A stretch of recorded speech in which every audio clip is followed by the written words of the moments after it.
Alvíceras, alvíceras.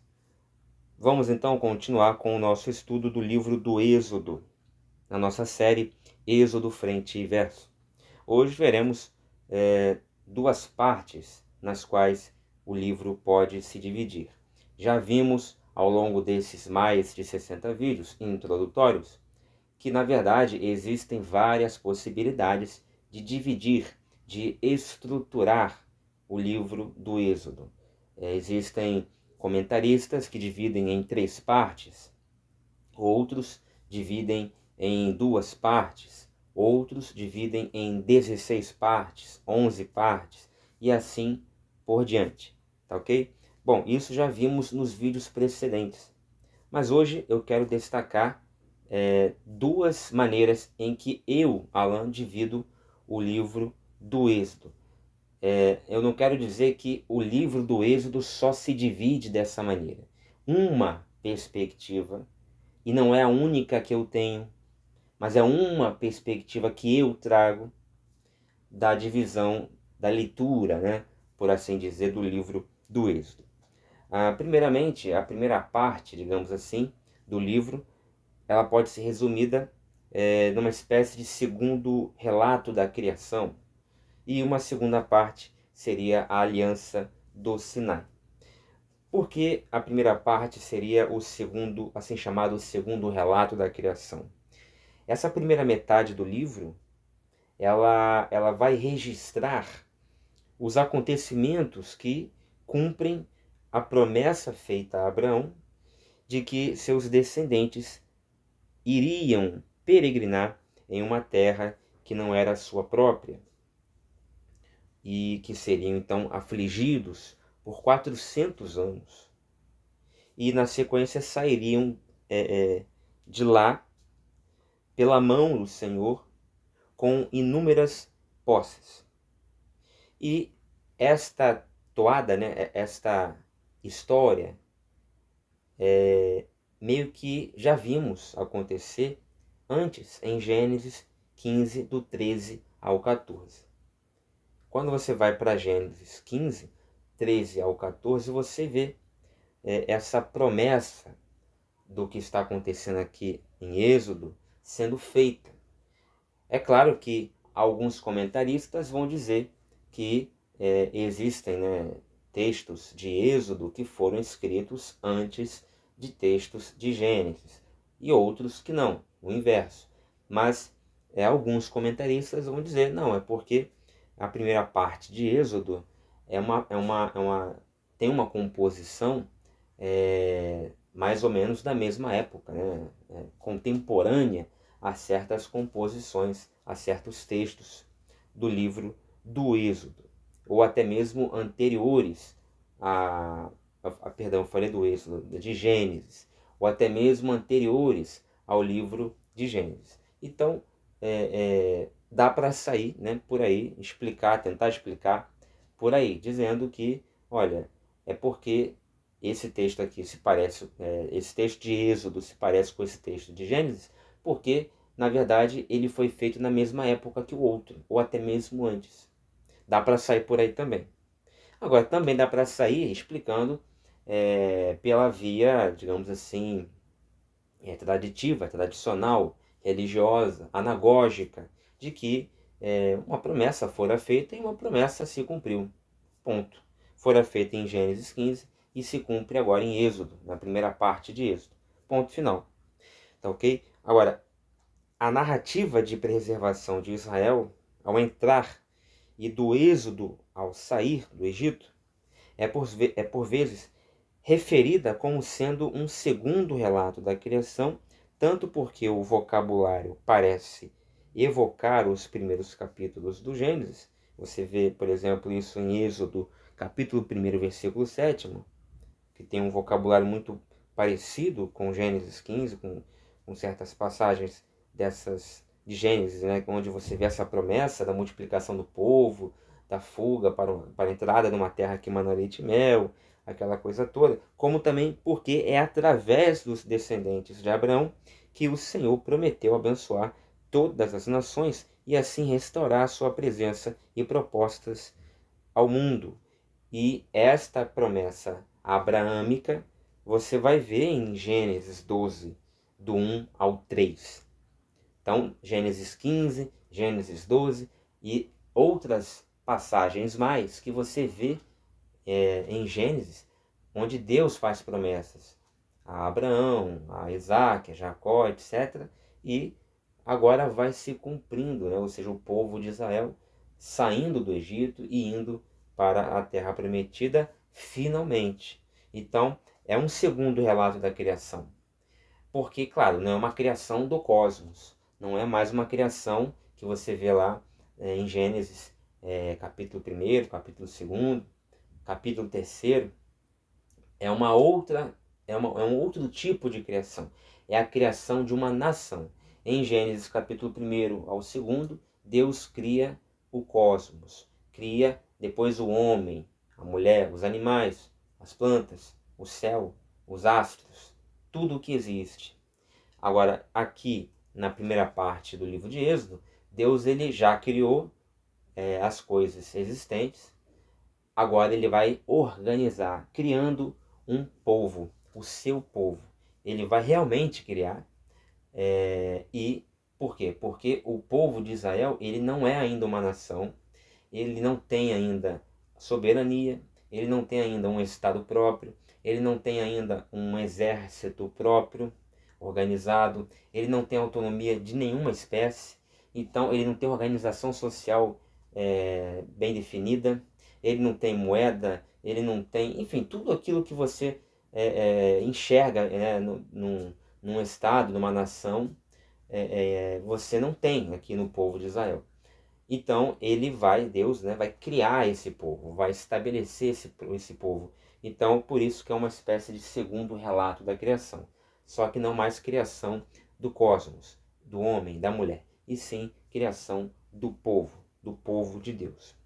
Pois bem, a segunda parte do livro será, bem dizer assim, focada, centralizada na aliança sinaítica, a aliança do Sinai. O segundo trecho, né, a segunda metade do livro, vai narrar os acontecimentos que envolverão a aliança que, sendo revelada, quebrada e renovada, ela vai acabar registrando as instruções da aliança que o Senhor revelou a Israel através de Moisés no Monte Sinai. E aí você vai ver essa revelação, depois essa quebra dessa união do povo com Deus, adoração, a idolatria a outros deuses, depois um renovo dessa aliança, tudo isso ali no entorno do Sinai, no entorno de Moisés. E você vai ver isso em Êxodo 19, 24, 32, 34, 35, 40, ou seja, o capítulo 19, boa parte o final do capítulo 19, você vai ver esse resumo, essa síntese dessas movimentações, né? Também você vai ver no capítulo 20 e também ali no versículo 23 do capítulo 20 e também o 25 ao 31, são alguns dos trechos em que você vai ver Deus falando com o povo no sentido de revelar e renovar as alianças aliança outrora quebrada, como por exemplo no episódio do bezerro de ouro, ou quando até mesmo Moisés vai bater com o cajado na pedra, ou quando qualquer coisa acontece que Deus não gosta, né, ele vai sempre agir com ou punição, ou enfim, ensino, doutrina, mas sempre, sempre, sempre não largando de mão o povo. Sempre no final, mesmo que ele tenha punido, como foi o caso de Miriam, que ficou doente 7, depois 14 dias, leprosa, né? Mesmo assim, no final ele sempre, não, ele não joga fora a pessoa, ele pune, ele disciplina, ele castiga, né? Mas ele no final ele sempre se realiança com a pessoa, com o líder, com o profeta, com o povo, né?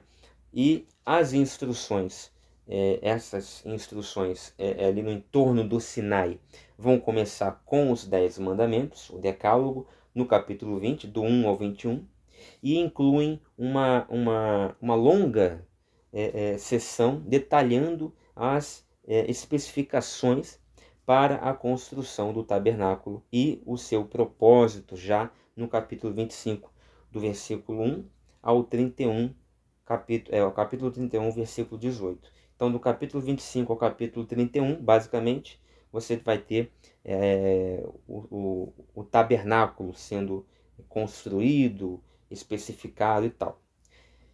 Mas esta não é a totalidade das instruções da aliança do Senhor que são registradas ainda em Levítico e também em Números, antes de Israel finalmente deixar a região do Monte Sinai para a terra de Canaã.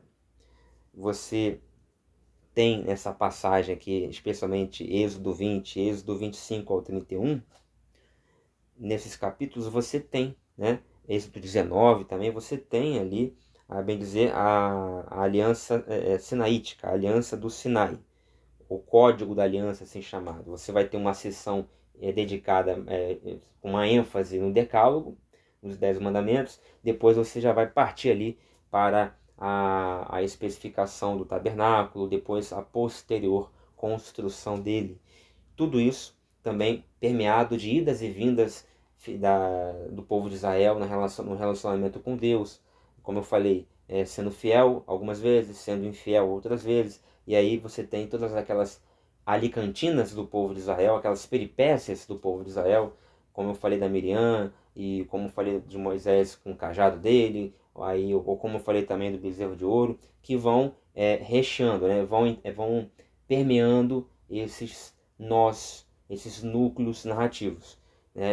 Esses núcleos narrativos, eles vão sendo preenchidos com esses acontecimentos menores. Muito bem. Aí o que acontece?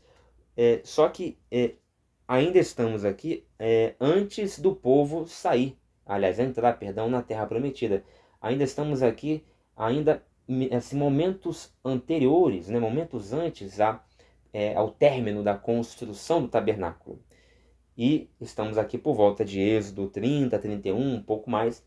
E nesse momento aqui, nesse recorte histórico onde o povo de Israel está vivendo os fatos narrados aqui em Êxodo 20 até o 30, 31 e por ali, nesse recorte textual, você também tem, quando você vai em Levítico, em Números, você tem paralelos lá nesses livros.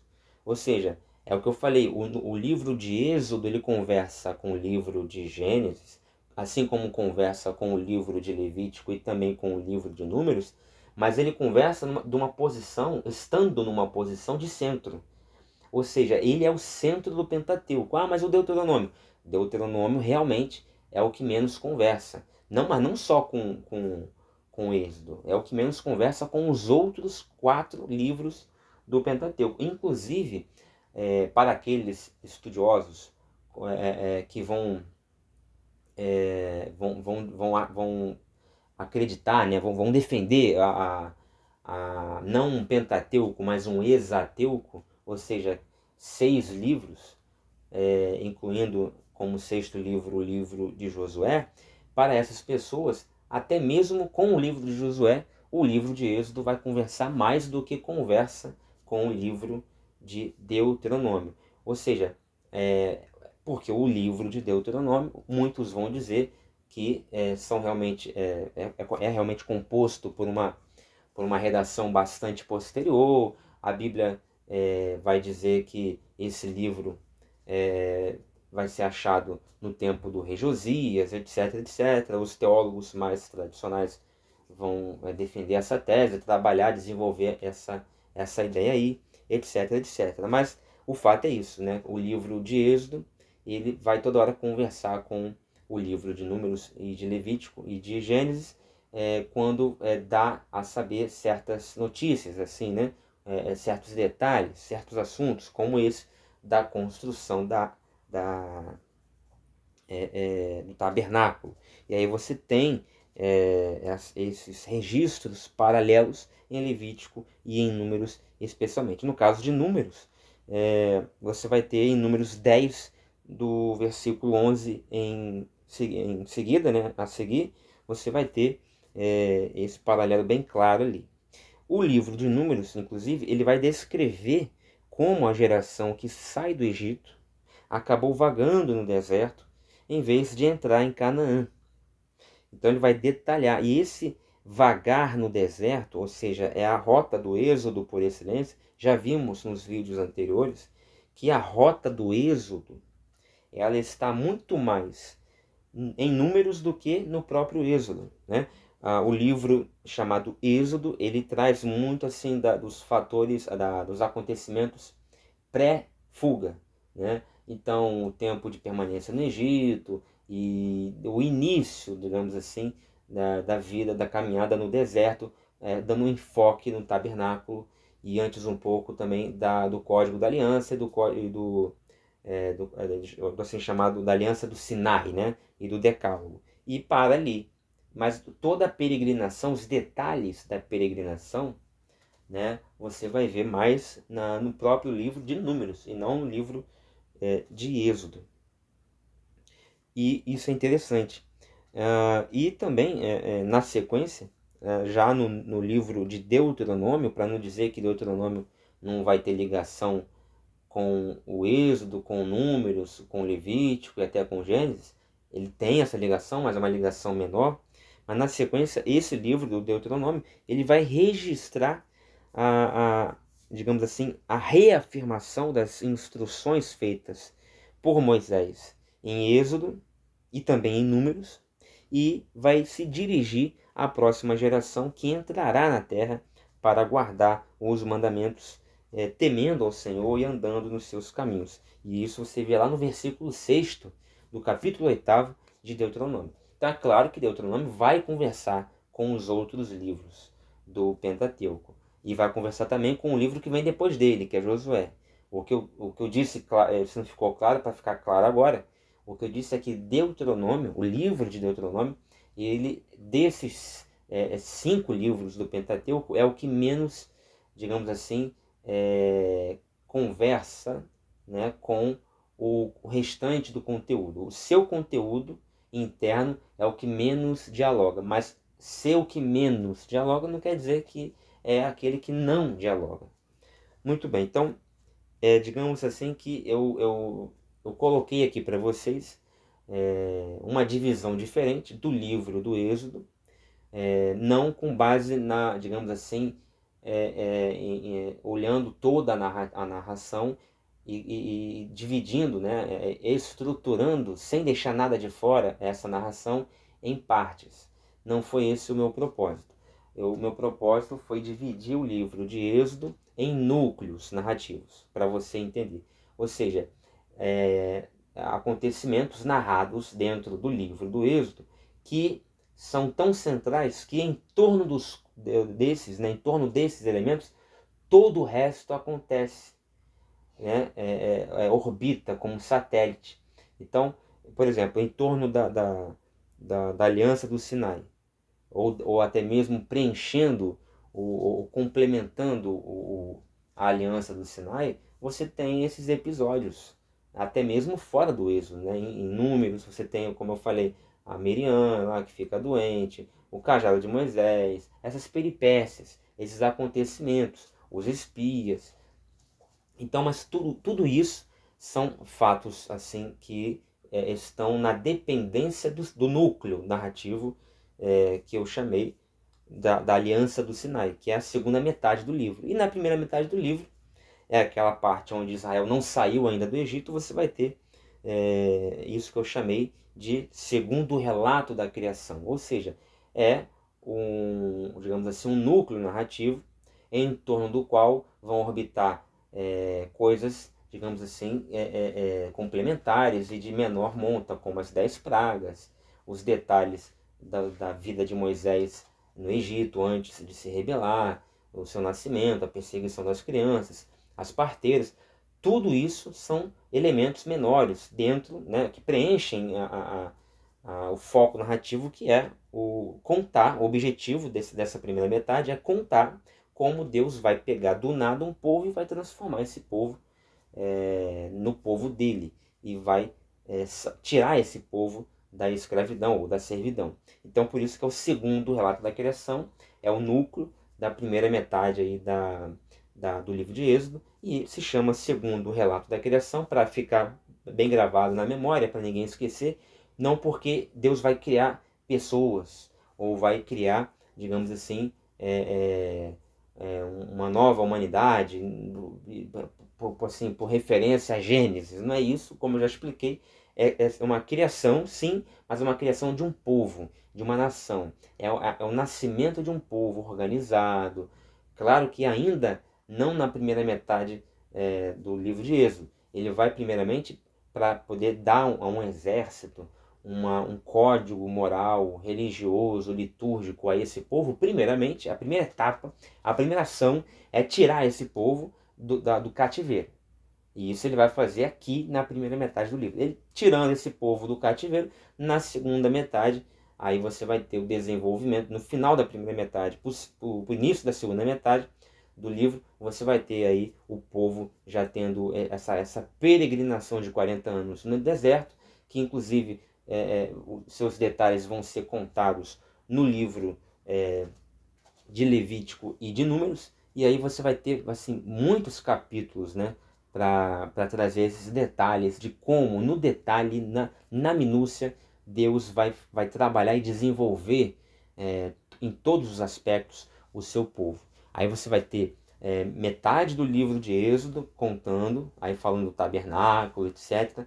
Todo o livro de Levítico dando enfoque na liturgia, na parte moral também, comportamental, as festas e tal, e todo o livro de Números também contando as vitórias parciais do povo até a entrada final na Terra Prometida, inclusive entrando já em Deuteronômio também, onde isso também é desenvolvido, até chegar em Josué.